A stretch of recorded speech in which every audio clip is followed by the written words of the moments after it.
Hello, I'm Armin Budish. Welcome to Golden Opportunities. Does visiting the family at the holidays make you feel like a child again? We'll share grown-up guidance. Then, how to eat homegrown all winter long. We'll share the recipe. We'll meet a woman who's ready to greet 2012 with a big smile. Plus, we'll raise the issue of grandmothers raising grandchildren and offer grand advice. And find out if you can hold your financial advisor responsible for your investment losses. It's time to get GOing, so pull up a chair and join us at our kitchen table for Golden Opportunities.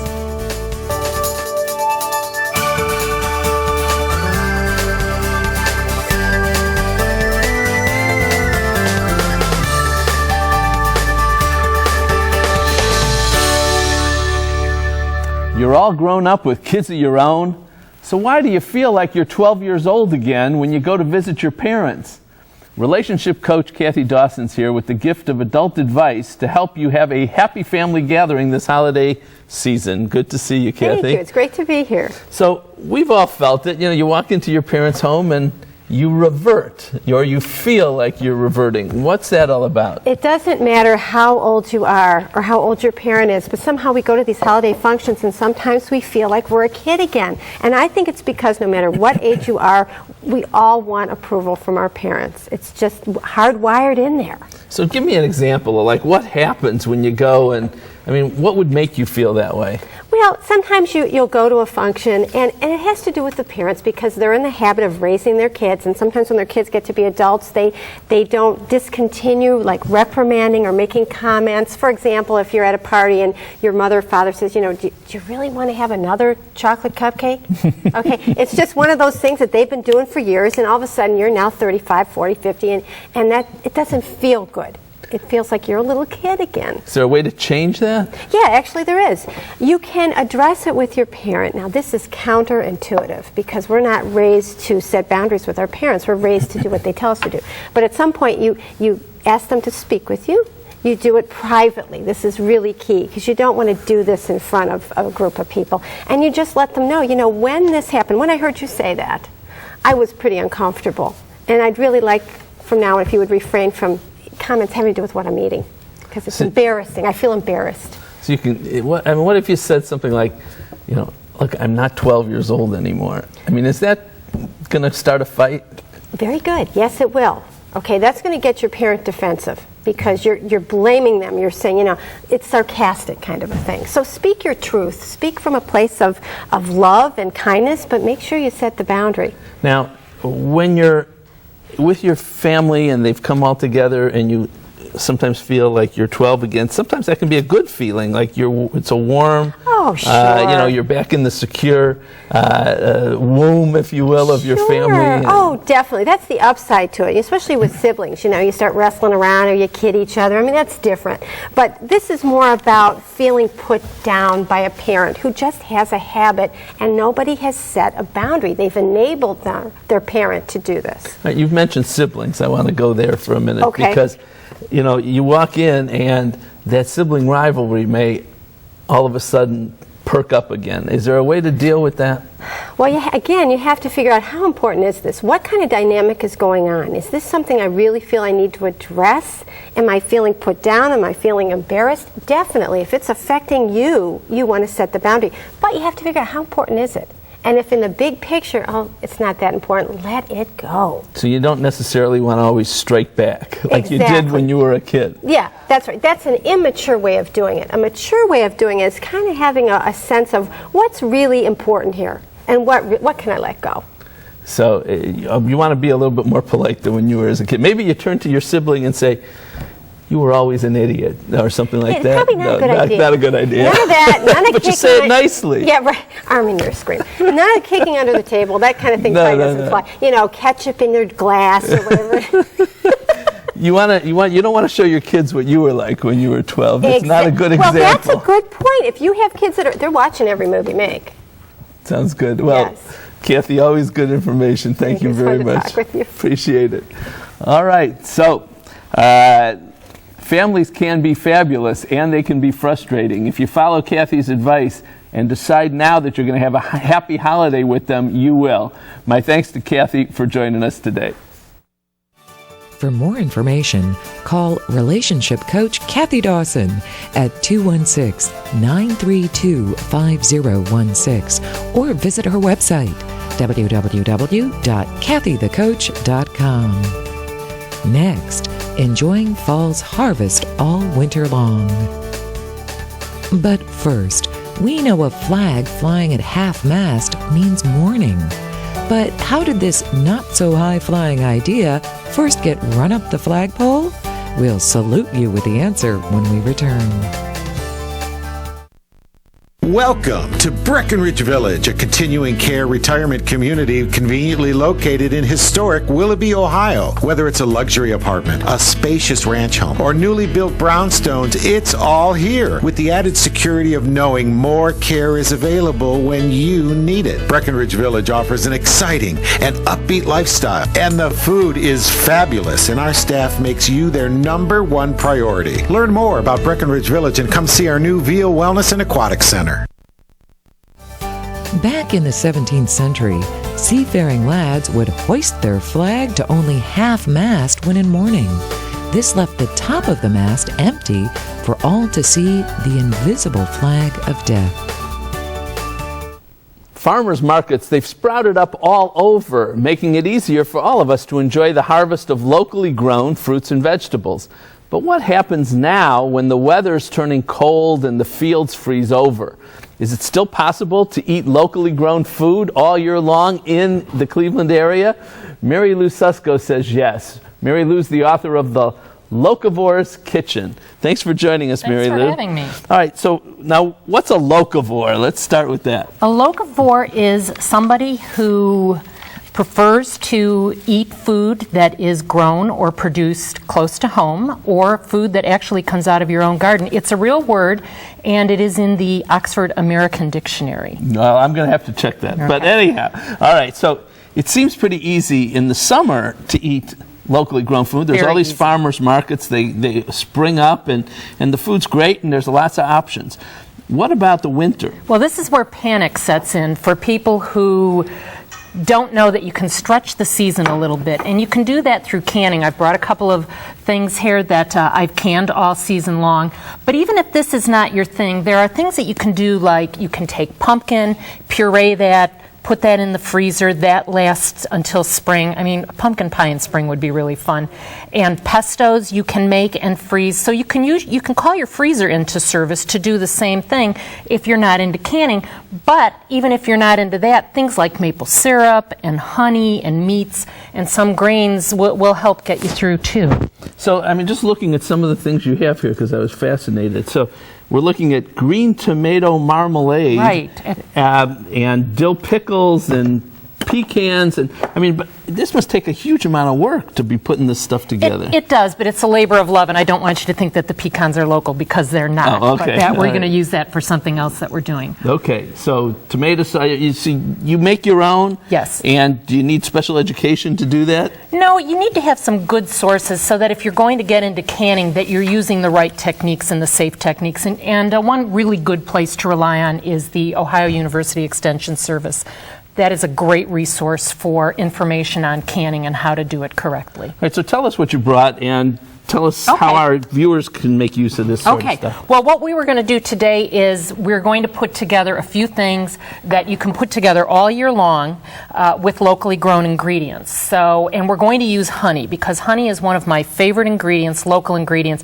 I'm a beekeeper, so I actually harvest this out of my backyard. Okay. I've harvested 35 pounds of honey this year, and so that was a good year for me. Wow. But I like to take a couple of things that I like to do with honey. I like to make things that really feature the flavor of honey instead of maybe mask it or overpower it. So I will mix some honey that we have here, some of the lighter honey, with some butter, and the butter is actual local butter from Hartzler Dairy. You want to mix that up? Oh, okay. We only have a little bit of time here, so you got to move fast. And then in my own garden, chives are still coming up, so I'm going to add some chives. So that's just a simple butter that we can make. Now, the other thing I like to do with honey is I like to get a sharp cheese, and I usually like something like a a blue cheese, something that is aged, like maybe Lake Erie Creamery Bluma, drizzle that with honey, and then top it with some pecans, and that's all you need to keep the local flavors at your table all year long. This is great. And all this stuff, I mean, where would we go? Is there a place to go to get this if we don't make it ourselves? Farmers markets are a great place to Do they stay open in the winter? Some do, and some of the ones that stay open, they move inside. So they don't stay outside, they move inside to maybe church halls or large places where they can accommodate some of the farmers. But you'd be able to find some of these things year-round. Don't forget, too, that a lot of our local grocery stores are doing a really good job of stocking locally grown products. So you can find things like Hartzler butter. We'll give people a website right now. Yes. Thank you, though. You're welcome. For more ideas and recipes, check out Mary Lou Susko's book, The Localvores Kitchen. My thanks to Mary Lou for helping us live La Vida Loca today. You can find Mary Lou's book, The Localvores Kitchen, at www.ohioswallow.com, as well as at Amazon, Barnes & Noble, and Walmart. Next, look who's smiling now. Looking for places to go, things to do? Welcome to our community calendar. The Boys of Summer have a hit with the coolest place in Cleveland. Cleveland Indian Snow Days lasts now through January 16th. Enjoy ice skating, snow tubing, and more. To bundle up more information, call 216-420-HITS-4487 or slide into their website, www.cleveland.indians.mlb.com. While everyone sees your smile, our next guest got tired looking at pictures of herself and seeing what she didn't like about her teeth. So Angela Williams decided to do something about it. And with the help of dentist Steve Marsh, she did. And now Angela thinks her smile is picture perfect. Thanks for joining us today. It's our pleasure. Appreciate it. So Angela, I'm going to go with this picture perfect theme. What did focus your attention on your smile, and what didn't you like about it? My smile to me was sort of okay, but there was a little space in between a couple of side teeth next to my front teeth. Okay. And it seems to me over the years it was getting a little wider. And I kind of wanted that closed in. Also, I'd had, my teeth were chipped, and I had the bonding, and then I also had like a little filling close to the gum line that didn't really match. You could see the problems when you saw pictures of yourself? I could see it, but everyone else kept saying, oh, your smile is beautiful, but I personally wasn't satisfied. And so that took you to Steve? Yes, after I watched him on your show. Oh, that's good. Watch him on the show. Watch the show. All right. So, Steve, tell us about what happened. Well, first of all, one thing I'll tell you about Angela is she took very good care of her teeth, so we had a good place to start. And in our age bracket, sometimes people will want to do braces and that sort of thing in addition to veneers. In this case, we were able to do it without the braces, so she didn't have that 1.5 or 2 years of extra cost and time. The other thing is that sometimes people will align their teeth with braces, but they still don't look good. They still have the fillings they don't like. They still have the chipping. So we were able to do this in a limited amount of time, and we also said we could stage it. And that's one of the things we're doing a lot more of, working on different areas of the mouth. This is a picture of Angela's teeth, the before and after, and if you look very closely, this is obviously looking up at the arch. And you can see there's spaces between the teeth, and there's some unevenness. She mentioned some of these dark fillings, and we were able to put, in this case, when we first started, I think I'm right, Angela, yes, the first 6 veneers, and then she had some old crown work that as we move forward in the next year or so, we'll also work on those. But we were able to even out her smile and give her a much better look. Now we were looking at the top teeth, yeah, but you also had some problems or concerns with your lower teeth. Is that right? I always wanted my lower teeth. I wanted my teeth whitened, but with previous dentistry, it was every time I mentioned it, they would say, "Oh, it's kind of expensive," and I didn't really pursue it. But working with Dr. Marsh, they, showed me how. Did it. Yeah, they showed me All right. So tell us, how long does all this take? Well, in her case, it took from beginning to end, at least that front 6 teeth. We were able to do it in 2 appointments over about 3 weeks. She mentioned the whitening. We were able to use this whitening tray and some whitening gel, and that was something that she could do to give her a beautiful smile and brighten them, as she suggested, without going into veneers. So it was a way that, again, we can stage things. We're focusing on the upper arch first. Once we get a beautiful upper arch, then we can also look at doing the lower arch, possibly with veneers. And we have a couple more pictures, I think. Yeah, we do. She had mentioned that space. Angela, that's what you were talking about. On her left, the viewer's right. You can see that space as that tooth started to drift. And as we get older, Armin, those are maturing, excuse me. That's one of the things that happens. Be careful. She also mentioned the color. And so again, without braces, we reshaped the teeth. We used porcelain veneers and gave her that beautiful smile. And again, on the lower for now, we reshaped it, we did some whitening, and got a beautiful result. I do want to say one other thing, and this is important, and I'll just take a minute because I know we're on time.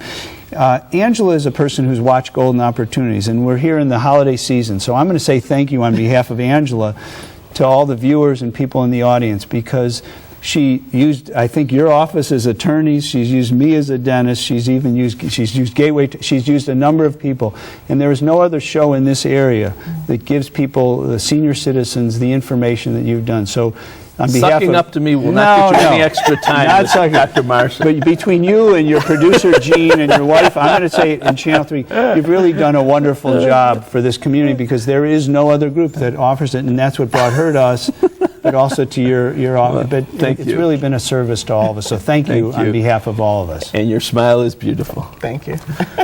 With her new smile, Angela's ready for her close-up now. My thanks to Angela and Steve for joining us today. See what Dr. Stephen Marsh can do for your smile by calling 440-461-1003 or visit www.clevelandsmiles.com. Next, help for raising your children's children. It's time to get up and go. An exercise minute on Golden Opportunities. Hello everybody, I'm Mike Harbin from Breakout Fitness, and today we're going to do a dumbbell row to work our back muscles. We got our dumbbells, we're ready to go. You ready? Ready to go. Great. We're going to use the back of a chair to get equal distance here. What you want to do is stand about 3 feet behind the chair, bend at the hips and lean forward. Perfect. With the dumbbell, let it hang naturally. Now what we're going to do is pull it straight up, bringing it past our back and letting it go back down. Straight up past the back and back down. Now we're going to want to do 3 to 4 sets of these, 12 to 15 repetitions. 16-ounce can equals 1 pound of weight if you don't have one. How you feeling? Look good? Oh yeah, good. All right, great. All right, everybody, now it's your turn to get up and go. For your copy of the exercise booklet, please send $1 for postage to Golden Opportunities, 23240 Chagrin Boulevard, Suite 450, Beechwood, Ohio, 44122. One of the joys of having grandchildren is loving them, spoiling them, and then sending them back home to parents. But what happens when their home becomes your home? Many grandparents are finding themselves serving as the 24/7 parent. Raising grandchildren has become a grandparent's activity these days because their adult children cannot or will not raise them. Dr. Greg Smith is here with help for these unique parenting challenges. Dr. Smith is the director of the Human Development Center at Kent State University. Thanks for joining us today, Doctor. It's a pleasure to be here. So you're currently putting together programs to help both the grandmothers and the grandchildren. Tell us about those. Yeah, we've been fortunate to receive funding from the National Institutes of Health to do a study that will be looking at different support programs for grandmothers who are raising grandchildren. And this is a project that Kent State University is the lead site on, but it also involves the University of North Texas in Dallas-Fort Worth, California State University outside of Los Angeles, and also University of Baltimore in the greater Washington, Baltimore, D.C. area. So tell us the kinds of challenges we're talking about here. Well, the challenges are, as you noted earlier when you were introducing the topic, this is a parenting responsibility that is coming to these grandparents at an age when they hadn't expected this to occur. And there's lots of challenges that one is, doing this at a time of life that one doesn't expect. There can be some financial challenges involved with taking a grandchild into your house. There is some social stigma that comes with this because it's sort of an out of the ordinary family kinds of circumstance, and just some physical demands of an older adult taking care of a child running around the house and things like that. I would think that information has changed too. The fact is, 30 years ago or 40, when we raised our own kids, things were a lot different than they are, years and years and years later. And whether it's equipment, monitors, new stroke, all the different things. Is there places to find out about that stuff? Is that part of the program? Well, that's part of our program. Certainly we want to provide that kind of information. And another thing is that grandmothers will be meeting with other grandmothers in groups that are led by other grandmothers who are peers, who have had that kind of experience to share with them, and also with professional leaders. So it's kind of a jointly led kind of group format where about 10 grandmothers and those 2 leaders will get together for 10 weeks. And there will also be an opportunity for the children, the grandchildren, to receive care while the grandmothers are in the group, so they can make it easier for them to attend. And also be a light meal that'll be served either before or after each session, sort of a family kind of meal. So if I'm understanding correctly, these sessions include some training, but also some ability to talk to others in your same situation so that you feel more comfortable and people are sharing their problems and success stories as well. That's exactly right. And what we've learned, in doing these kinds of programs is that when grandmothers or any other caregiver or any other participant has the opportunity to share their experiences with each other and learn from each other, as well as the additional information that we are able to provide, that's extremely helpful. If any of our viewers are in this circumstance, either raising grandchildren or that's going to be happening soon, can they participate in this program? They sure can. In fact, we encourage them to do so, and we'll be running this program throughout the greater Cleveland area as well as in the Akron area, including North Canton and the surrounding areas. So anybody in those geographical areas who would be interested in participating, we have an 800 number, which I believe you have. We'll put that up. Yeah. Is there a fee for this, a cost? No, there's no cost. And as we like that. Yeah, and as I said, there's child care, and there's also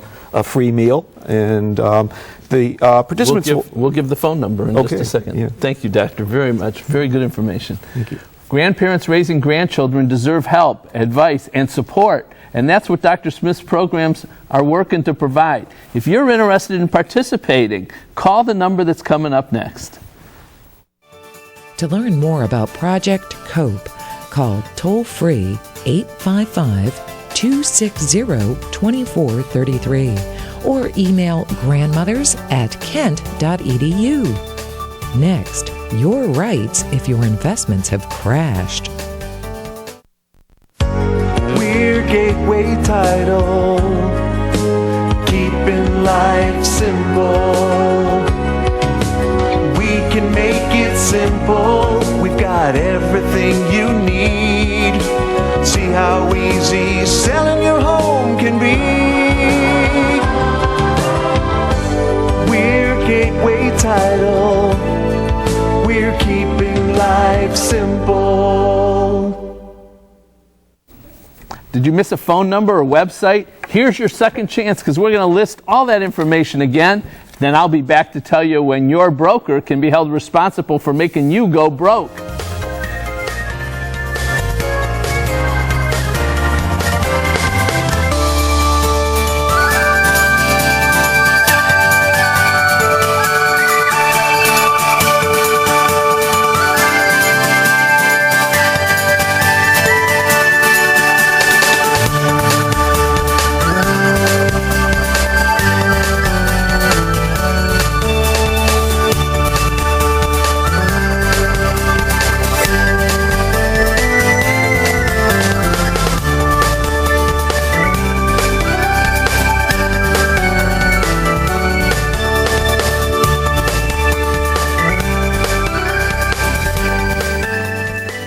So you thought you'd saved enough for a secure retirement, but your investments have gone to, well, they've gone way down.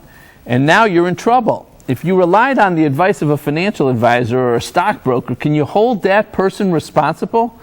Here to explain your legal rights concerning failing finances is my law partner who never fails, Mike Solomon. Thanks for joining us. All right, so if your stocks or your 401k or some other investments have gone way down, and lots of people's have, can you hold your financial advisor responsible? Well, usually it's tough to hold a financial advisor or broker liable for your losses. You know, when you invest in the stock market, you're subject to risk, and a financial advisor is that, an advisor. They don't insure your investments. But that being said, there are some times when you can hold them liable. All right, so tell us those times. Well, there are two important situations. One where they put you in an unsuitable investment, and the other is they don't disclose all the important facts regarding your investments. Let's start with an unsuitable investment. What's that? Well, an unsuitable investment is an investment that doesn't hit your investment goals, doesn't address your goals, and it doesn't address your financial situation. So, for example, let me give you an example.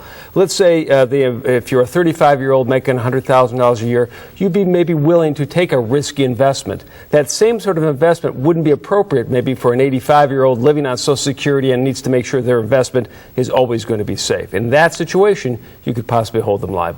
And what's it mean for an advisor to fail to disclose material facts about an investment? Well, let me give you an example. Let's say you go to an investment advisor and say you want to invest in municipal bonds, and they put you in some market-traded bond fund that not only holds bonds but other sorts of investments. If they don't tell you that, that can be a bad situation for you, and you could possibly hold them liable in that situation. And you want to get representations in writing so that you can potentially use those later. Otherwise, it's your word against theirs, I assume. That's right. Everything should be in writing. All right. Where do we go for help if we feel we need help with investment losses? Well, one place might be www.finra.org. That is a regulated, it regulates the financial industry. It's self-regulated. It's not the government, but they do have a lot of good information there. And then the other thing, though, you might want to actually contact an attorney and specialize in the securities laws issue to protect you. All right, Mike. Good information. Thank you very much. When you invest, you take a risk, but if you rely on the advice of a financial advisor or broker, sometimes you do have rights. Follow Mike's advice, make sure your rights are protected. Call Budish, Solomon, Steiner, and Peck at 1-888-236-5173 for more information or to schedule a speaker for your organization. Or log on to www.budishandsolomon.com. Thanks for joining us today. We're off next week, but join us December 18th when we'll help you decide if paying off your mortgage pays off. Then no one chooses Alzheimer's, but we can still make choices. Hear our choice advice. And we got a whole lot more. We'll see you in 2 weeks.